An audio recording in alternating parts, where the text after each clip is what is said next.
Estudo do livro Conflitos Existenciais de Divaldo Franco e Joana de Ângeles, capítulo 13, Tabagismo.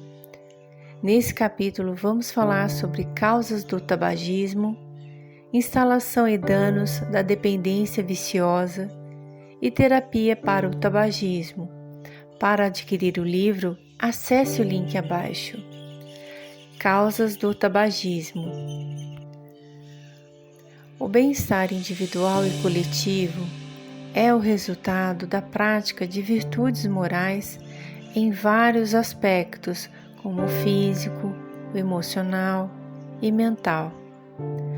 A autorrealização é a vitória de si mesmo perante os conflitos como o egoísmo. Nos vícios, a alma enferma e frágil não resiste às dificuldades morais, arrastando desde as existências anteriores o pesado fardo do fracasso da luta contra a dependência.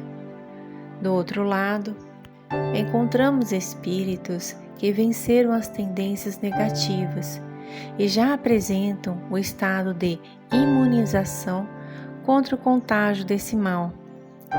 Os resultados benéficos ou aflitivos irão depender da afinidade do indivíduo pelo hábito que deseja realizar, e à medida que repete a ação, mais se fixa no comportamento como padrão da personalidade.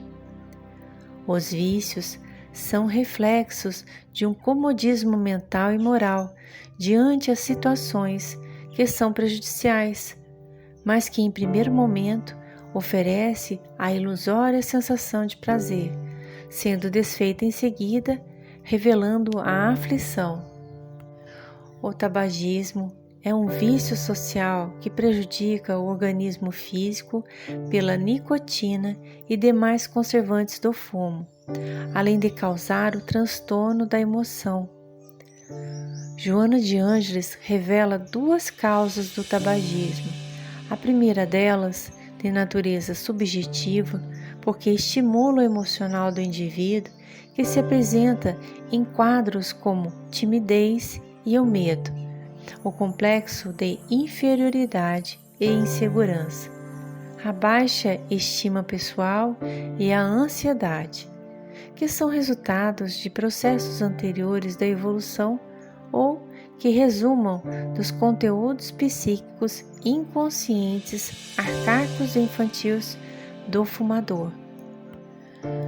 Como um bastão psicológico, através da atitude de mascar ou fumar, seja o cigarro, charuto ou cachimbo, que é queimado ou tragada a sua fumaça.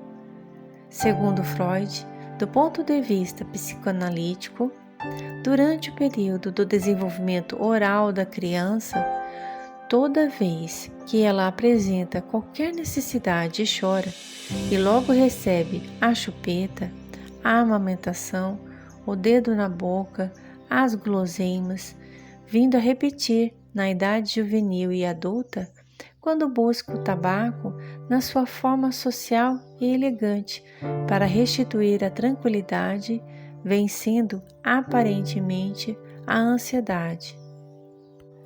A gratificação dos pais e familiares através de estímulo oral no bebê para o deixar feliz fica registrado no inconsciente, conduzindo posteriormente na juventude a necessidade de buscar o consolo para as incertezas, desafios e apoio psicológico aos temores e situações de angústia e solidão.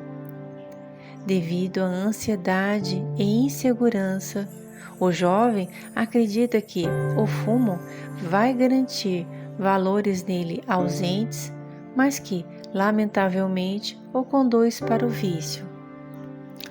A segunda é a de natureza objetiva, social, externa, na qual busca a independência dos pais, dos familiares, dos mestres e afirma a personalidade, fazendo parte da sociedade dos adultos, igualmente de seus vícios. para não ser discriminado, acaba se perdendo no vício. O bastão psicológico do vício do fumo oferece um apoio enganoso na solução da inquietação gerada pela ansiedade e impressões sociais e emocionais. As frágeis personalidades usam o uso do tabaco aliado à ingestão de álcool para dar a inspiração. Contudo, o resultado é o prejuízo ao ser.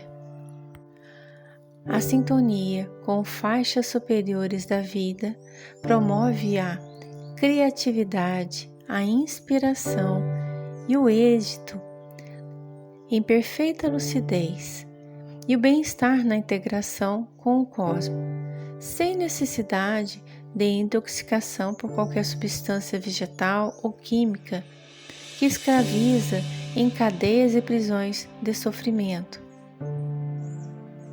Instalação e danos da dependência viciosa. Qualquer conflito, qualquer insegurança é motivo para recorrer ao hábito do fumo.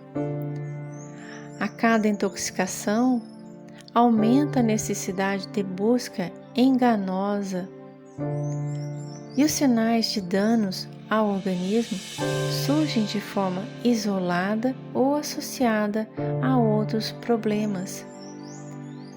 Enfermidades no sistema nervoso central, como nos aparelhos cardiovascular, respiratório, digestivo e das glândulas endócrinas, com perturbações de fala, acidentes de estenocardia e vasos periféricos, náuseas, vômitos, desmaios e dores de cabeça, como fraquezas nas pernas, cilarreia, são sintomas na fase aguda.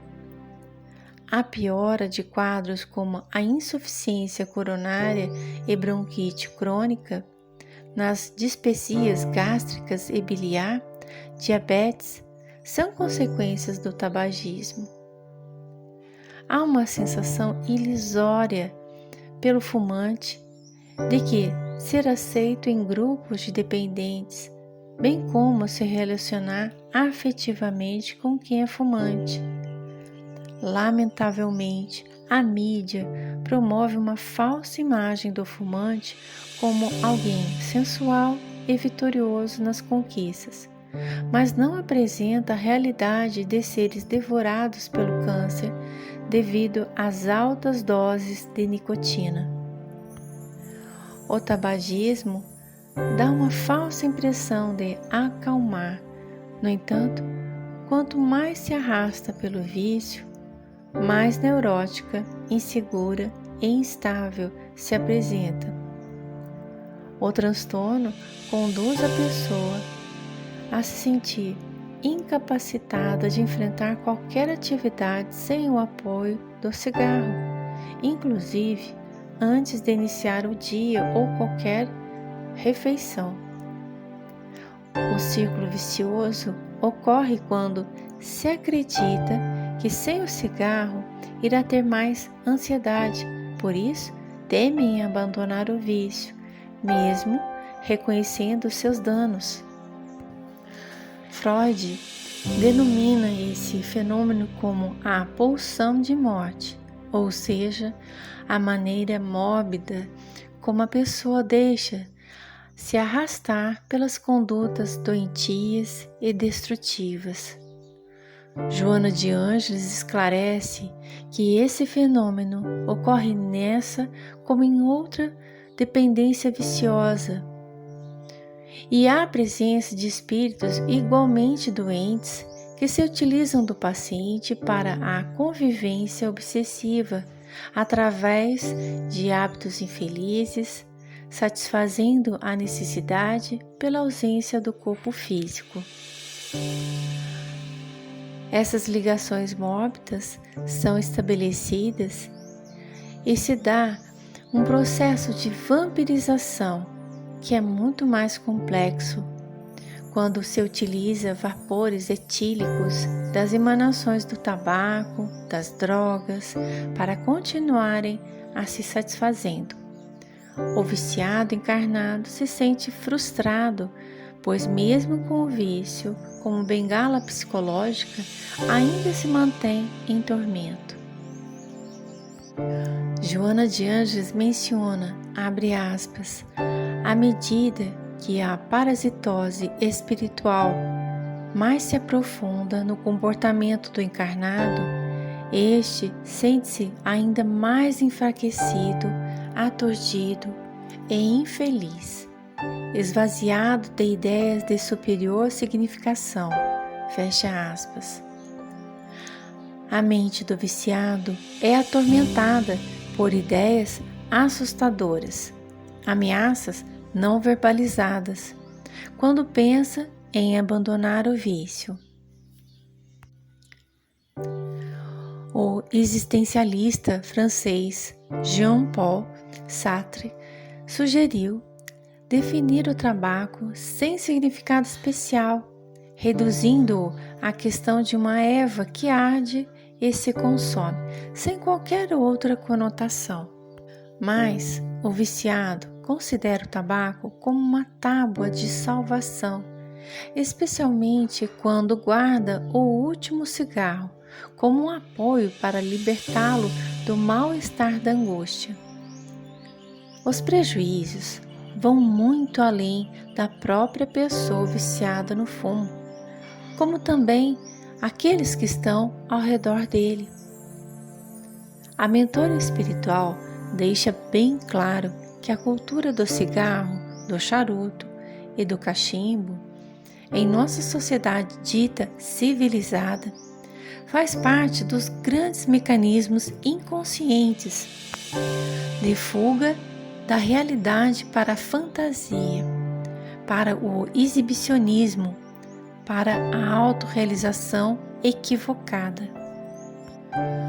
Reconhecido os prejuízos, os fumantes buscam fórmulas milagrosas sem manifestarem grandes esforços. A irritação, depressão, impaciência, interrupção de depressivos, impacientes, sofrendo interrupção de sono, confusão mental, insatisfação, o fazem logo retornar ao vício, após breve período de abstinência. A mentora espiritual recomenda que, para se libertar de qualquer vício, de qualquer hábito negativo, deve-se substituir por outro, para que não surja o vazio, a ausência de algo que considera importante. Terapia para o tabagismo. É um processo semelhante ao que foi instalado no vício e prolongado, apesar dos danos que na maioria são irreversíveis. Enquanto o paciente estiver intoxicado, haverá algumas perturbações, sendo que o falso prazer promovido pelo fumo é desmascarado juntamente com a falsa bela imagem do fumante. Joana de Ângeles esclarece que o paciente deve ter uma postura psicológica compreendendo de que é um ex-fumante e não alguém que deixou de fumar, assumindo a percepção de que deve aprender a superar a ansiedade sem o uso do tabaco. São etapas que não devem ser substituídas com hábitos como o uso de caramelos e pastilhas, de substitutivos placebos. O desejo real de uma existência saudável é a principal meta, sem a ideia de que rapidamente conseguirá vencer o vício. A mente mais clara, devido à desintoxicação do organismo, tem respostas melhores e mais rápidas, o sono mais tranquilo e o bem-estar. O estímulo para ser um ex-fumante é o estímulo de uma vitória sobre si mesmo, alguém que conquistou o que muitos não conseguiram. Aconselha-se a ajuda psicoterapêutica de um especialista, a fim de acompanhar o procedimento para auxiliar na restituição da saúde e da paz. A oração e a concentração, através da espiritualidade, promove maior fluxo de energia renovadora para a manutenção e estabilidade do propósito desejado. A vigilância de que é um paciente em contínuo tratamento é constante, evitando ceder ao vício. Que com todos esses procedimentos será superado.